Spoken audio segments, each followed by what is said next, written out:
దేవుని పరిశుద్ధమైన నామమునకు మహిమ కలుగును గాక.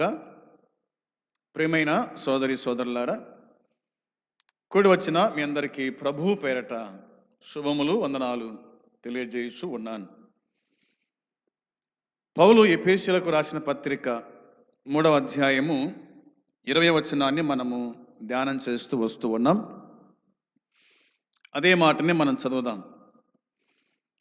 మనలో కార్యసాధకమైన తన శక్తి చొప్పున మనము అడుగు వాటన్నిటికంటేను ఊహించు వాటన్నిటికంటేను అత్యధికముగా చేయ శక్తి గల దేవునికి క్రీస్తు యేసు మూలముగా సంఘములో తరతరములు సదాకాలము మహిమ కలుగునుగాక. ఆమేన్. ప్రార్థన చేద్దాం. ప్రేమగల తండ్రి, పరిశుద్ధుడా, మహోన్నతుడా, నీకు వందనాలు, స్తోత్రాలు, కృతజ్ఞతలు, స్తుతులు చెల్లించుకుంటున్నాం. మరొక దినం మీరు మాకు అనుగ్రహించినందుకై స్తోత్రాలు. ఈ దినమందు లేఖన సత్యాలను ధ్యానించుటకు చూపుతున్న కృపను బట్టి వందనాలు తండ్రి, స్తోత్రం. చదువుకున్న ఈ లేఖన భాగం దీవించండి. వింటున్న వారికి మేలు క్షేమం దయచేయండి. మీ కాపుదల దయచేసి కాపాడి సహాయపడమని, దినదాసుని మరుగుపరిచి మీరు మాట్లాడమని రక్షకుడైన యేసు క్రీస్తు నామంలో ప్రార్థించి అడిగి వేడుకుంటున్నాము తండ్రి. ఆమేన్. బైబిల్ గ్రంథంలో మనము ధ్యానం చేస్తూ వస్తున్న మాట ఏమిటంటే, మనలో కార్యసాధకమైన తన శక్తి చొప్పున అనే ఈ మాట మనము ధ్యానం చేస్తూ ఉన్నాం. ఈ దినమందు 5వదిగా మనం ఆలోచన చేసినప్పుడు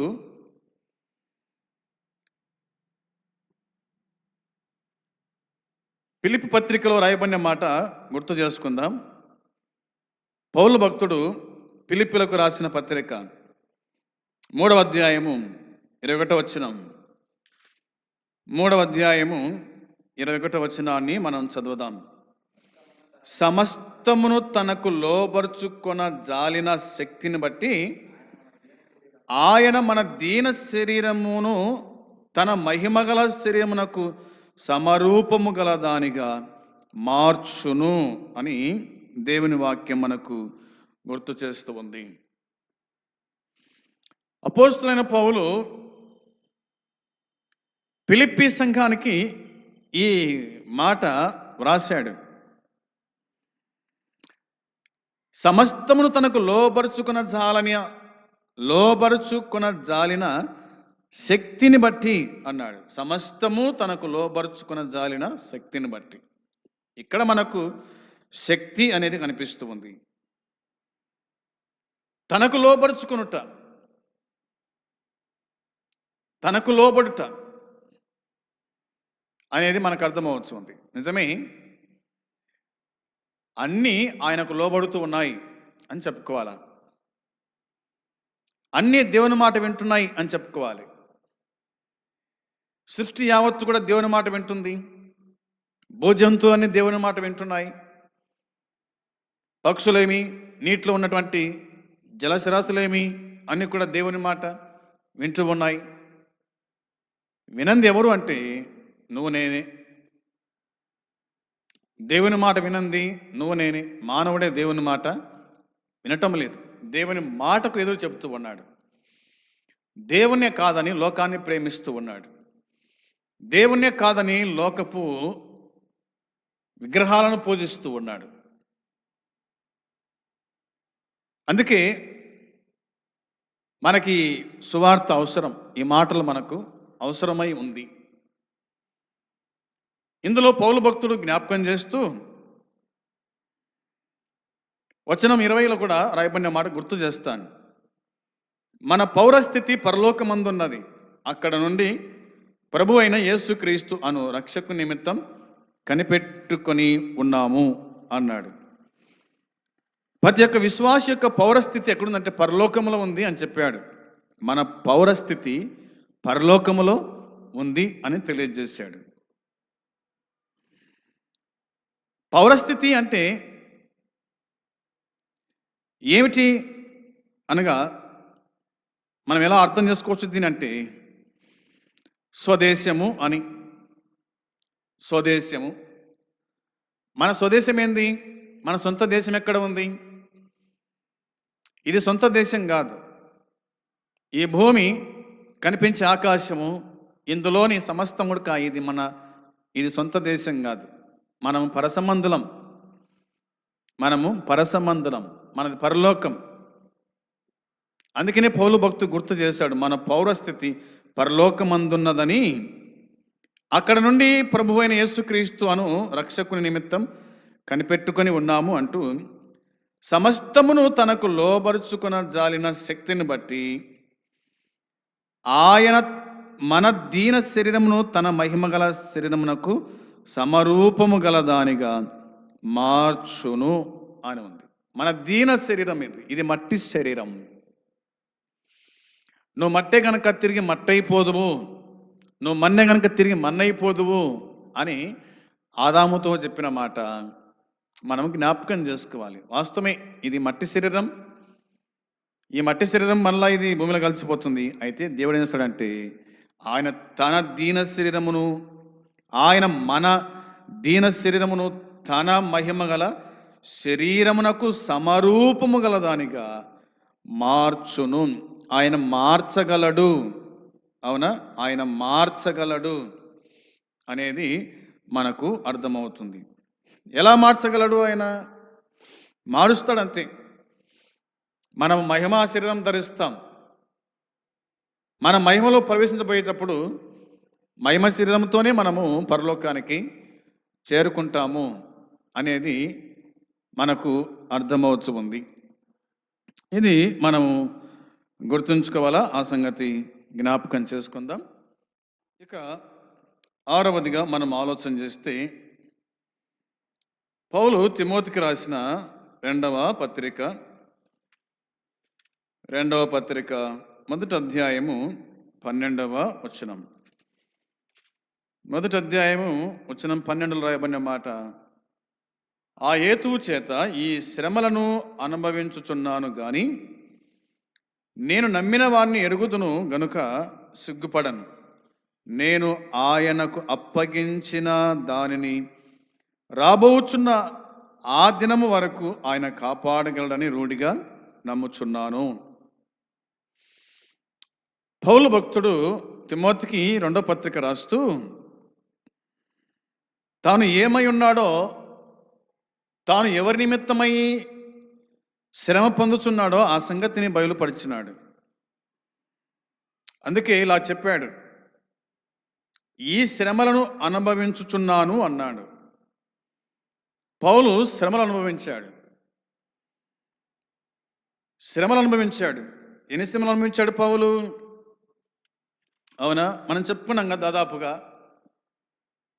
దాదాపుగా 20 విధాలుగా శ్రమలు ఆయన అనుభవించాడు.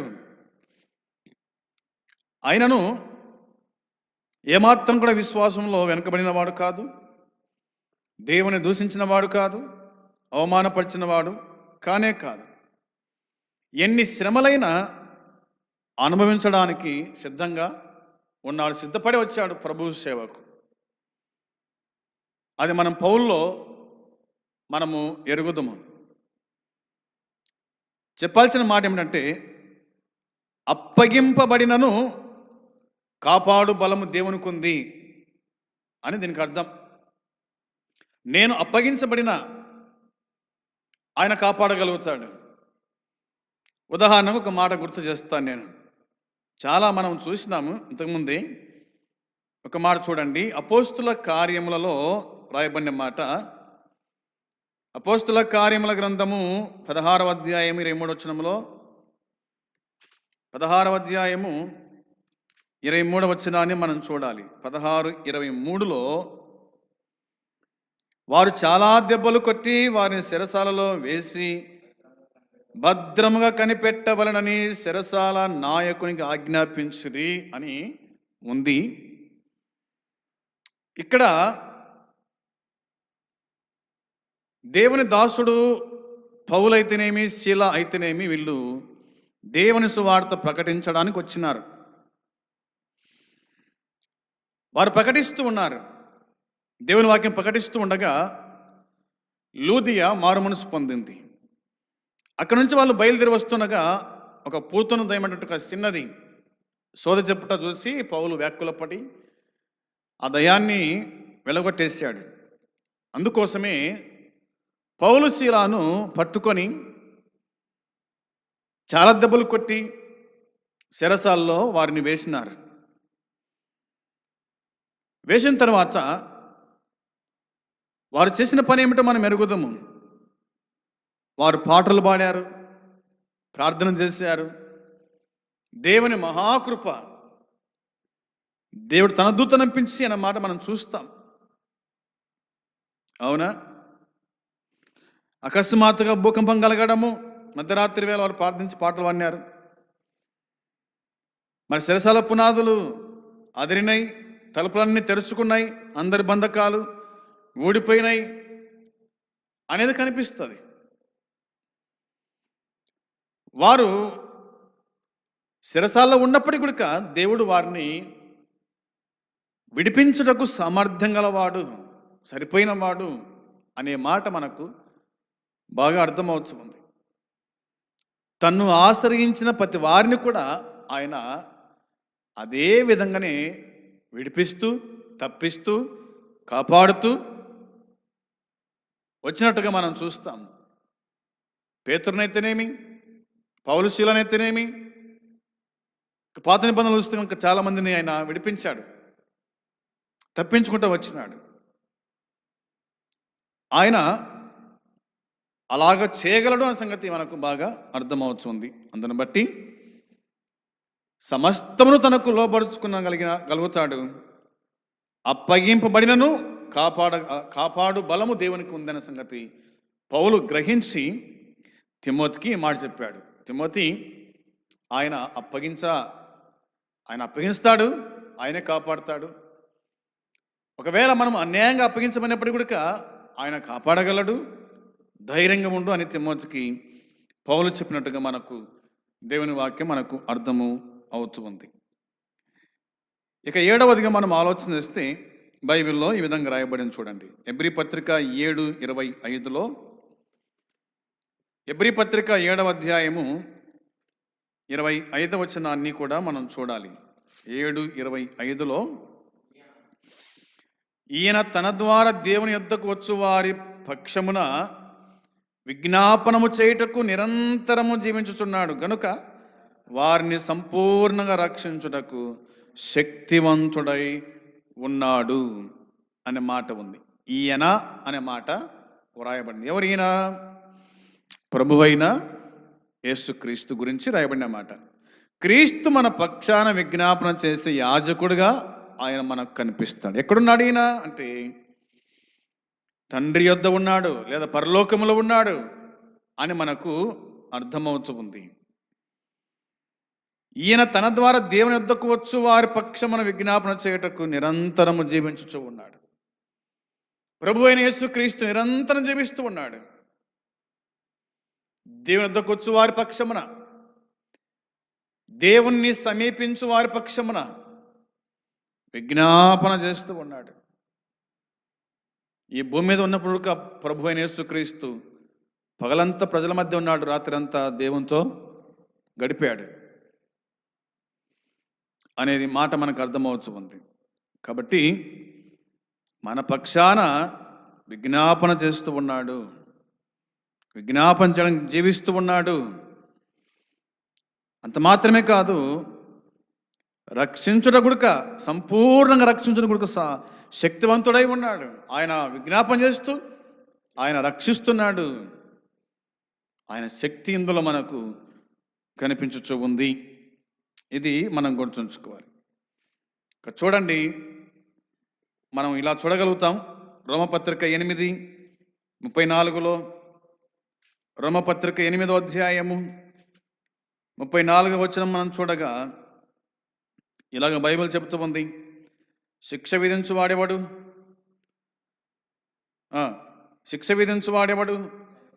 చనిపోయిన క్రీస్తు యేసే.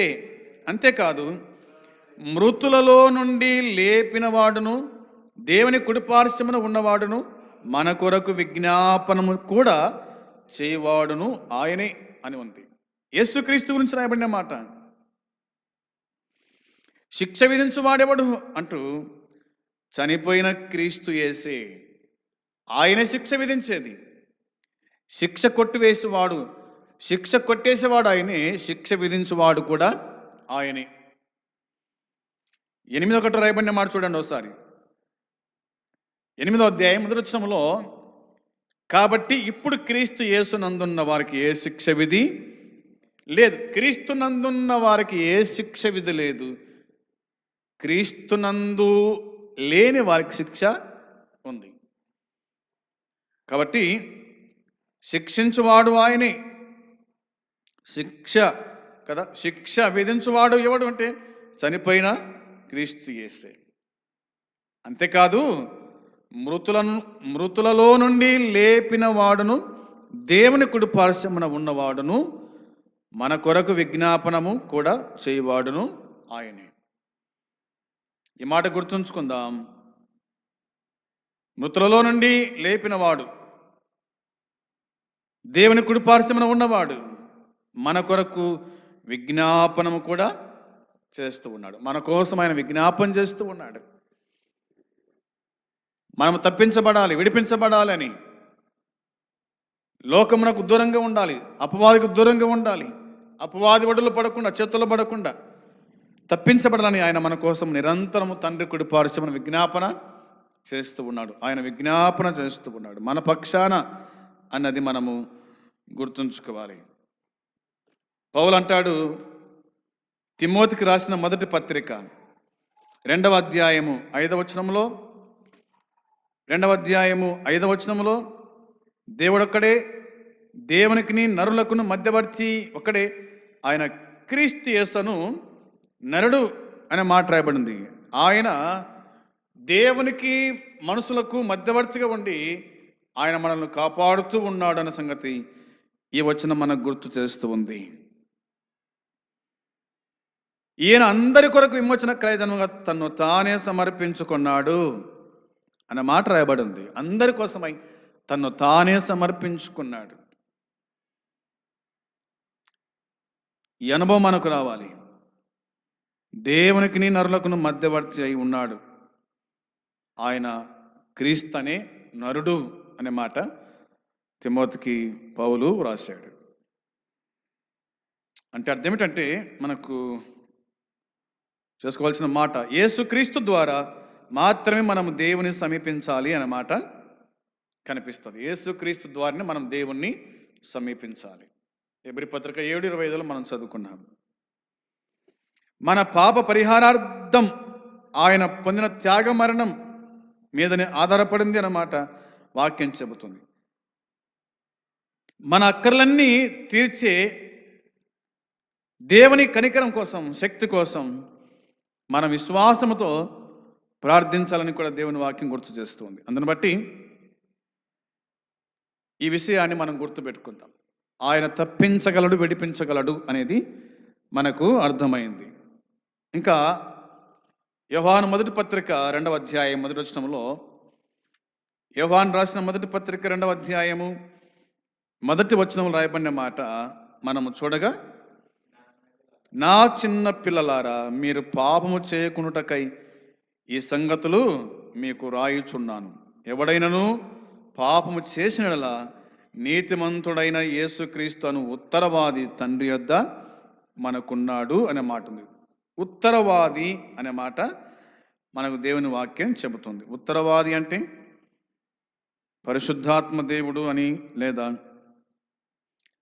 ఆయన, ఆ మాట నేను జ్ఞాపకం చేస్తాను. ఉత్తరం అంటే ఆదరణకర్త అని.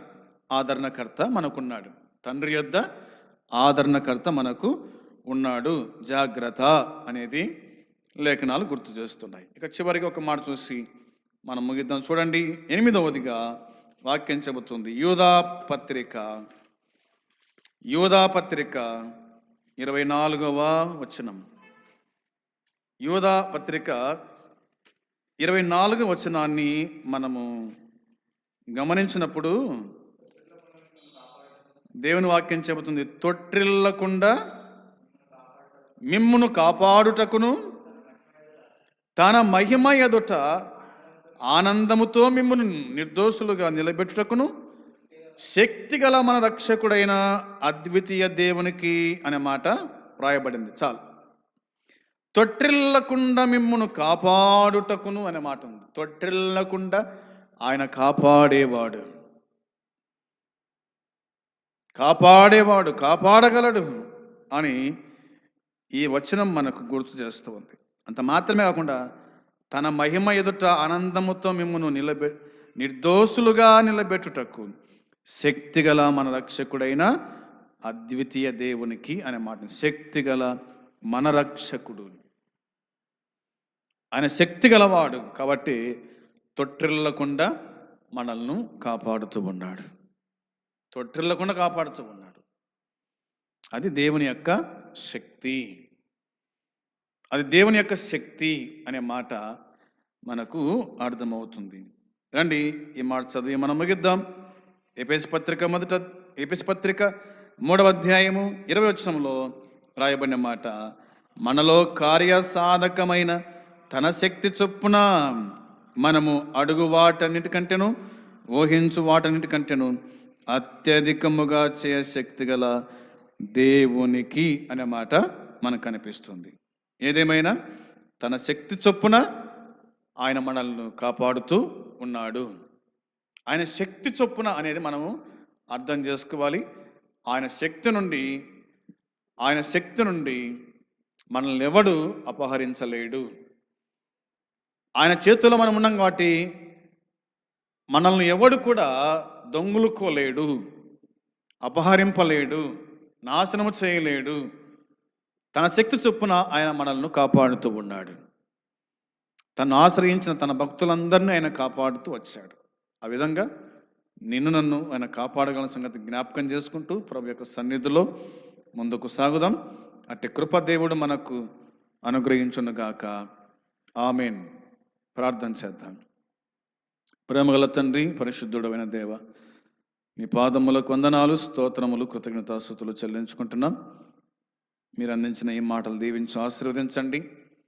విన్నవారి హృదయాల్లో కార్యము జరిగించి ప్రతిఫలం దయచేసి కాపాడి సహాయపడమని మీకు అప్పగించుకుంటూ యేసుక్రీస్తు నామంలో అడిగి వేడుకుంటున్నాము తండ్రి.